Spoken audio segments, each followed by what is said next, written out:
Hello, teachers. My name is Jenn Cherry. I have taught kindergarten and first grade. I am now going to be a music teacher. When I taught kindergarten and first grade, I was really good friends with a kindergarten teacher in the building. And anytime I heard a great idea, I'd run down and I had to tell her the great idea. And she'd listen to me as I'd share, and then she'd say, "Can you just put it on YouTube? I'm not gonna remember. Can you put it on YouTube?" So we aren't working in the same building this next year. This is me putting my ideas on YouTube so I can continue to share them with my dear friend. These videos are for teachers. This isn't a video to put on for your kids and entertain your kids for 20 minutes. This is brainstorming ideas of how to teach different concepts in your classroom. First off, gonna start with a book. It is a 3D pop-up book, so I'm sure like you have your pile of books the kids do not touch. This is one of those books. Have you read this? 600 Black Spots. It is by David A. Carter. So inside this book, there's a pop-up and you can see the spots. On each page, it tells you how many spots are on the page. If you add them up, there really are 600 spots.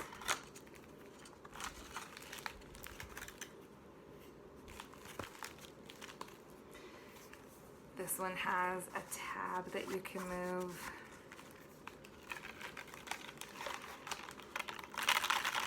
That's my favorite. You just had to see that. Okay, so you go through this book and you show them the 600 black spots. Now, my big thing when I was a classroom teacher, I wanted to integrate, but integrating takes so much time, forethought, and I didn't always have time for that. So that's what I hope this video does. It gives you ideas that are integrated so you can just go forward and make them. So I have a black cardboard spot.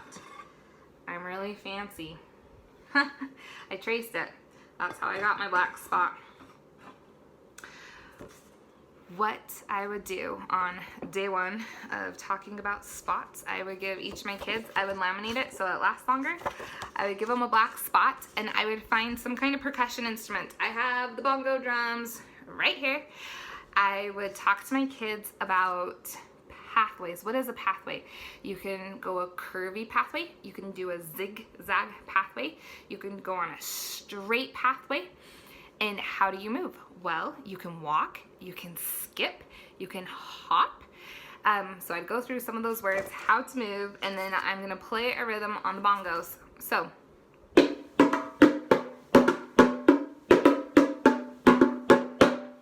now, my colleague would look at me and say, "Jenn Cherry, I'm not a musical person, I can't play the bongos." No, you can. Most of the time when you play a rhythm, you think words in your head and that's what you play. So the rhythm is play the bongos, play the bongos, play the bongos, play the bongos, play the bongos, play the bongos. And when you do the big hit, it's a freeze dance. The kids freeze in whatever shape they're in and they hold up their dot and they go, "Ah!" Okay, so they're moving.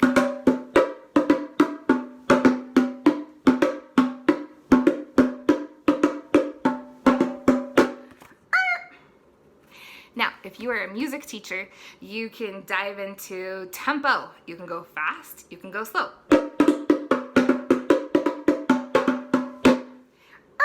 Hold up the dot. Next time you can go slow. Play the bongos, play the bongos, play the bongos, play the bongos. Okay, if you are a classroom teacher and you're like, "I do not own bongos, I'm not going out to play bongos," go through your back room. It's amazing how many musical instruments are in the back room that people don't know about. I have this little drum and this is the mallet. Same thing you can do. Play the bongos, play the bongos, play the bongos. I was seeing what else I could hit it with. I used a rhythm stick and it went through the top. So if you have a little tom-tom drum like this, don't use the drum, the rhythm stick. Stick with the mallet it came with. So this is just a movement activity for your kids to move, and when you freeze, you want them to go, okay. Now, since you're talking about spots, when you get to math class, I use these in kindergarten and first grade all the time. They come from the Lakeshore Jumbo Magnetic Tin Frame Set. I love these. I can't imagine teaching kinder or first without these. So what I would do every day as a pre-activity, I put a clump on the board. So we're gonna subitize. So I'd explain to the kids, okay, our number today is number 3. I need to make this pile a number 3. How am I going to do it? Even kindergarten, without having the math vocabulary, they come up with it. Well, Mrs. Cherry, you gotta take one of those away, and then we always circle when it's complete. Okay, so then somebody else comes up to the board. Gotta make that a 3. How are you gonna do it?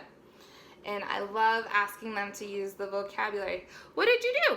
Well, I took one from here and I added it. They'll use the word add. I added it over here and it's 3. Great. And then I call up my last person. We need a pile of 3. Mrs. Cherry, it already is 3. I don't have to do anything. So then going off the spots, just like the book, if you add up all the numbers, you get 600. Well, if you have the kids, you give them the spot, you can put them into different groups, and it's so interesting. Even in kindergarten, you can go through and count all the kids. Say you have a class of 20.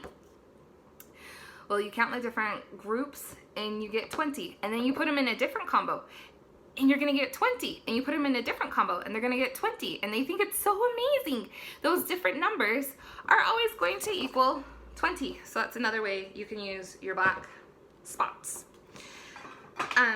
Then the next day in ELA, who doesn't love this book?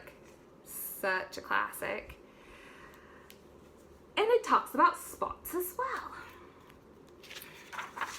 Well, I would start reading the book, we would talk about the spots, and then I'd get out my imaginary magnifying glass, or maybe you want to use a real one, and say, boys and girls, remember how we were talking about black spots?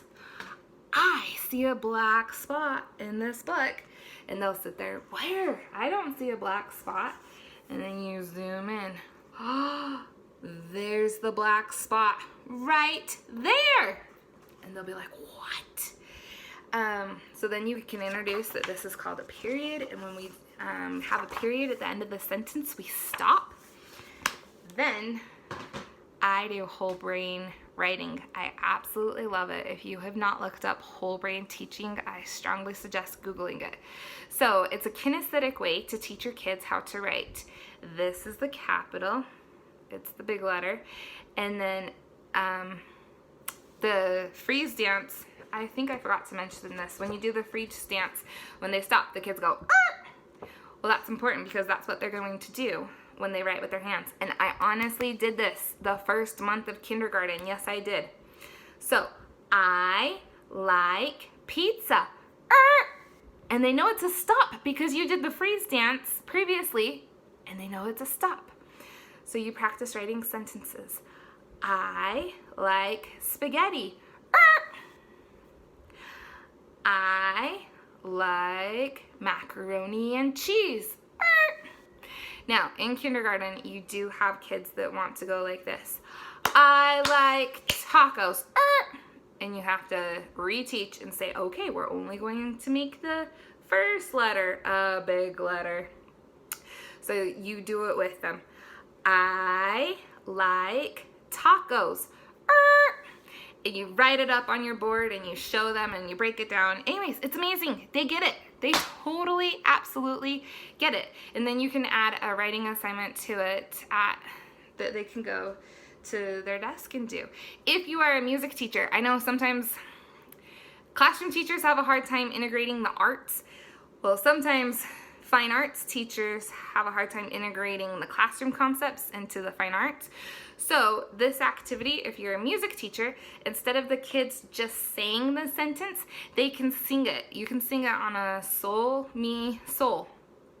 So, I like mac and cheese. So they sing their sentence. I like tacos. I like popcorn. So that's a way that music teachers can also do writing, but you have that music component. Anyways, happy planning. I'm excited to start posting ideas. Like I said, I hope you can integrate the arts into your classroom, because I think whenever we do that, the kids learn more. Have a great day. But wait, there's always another thought I forget.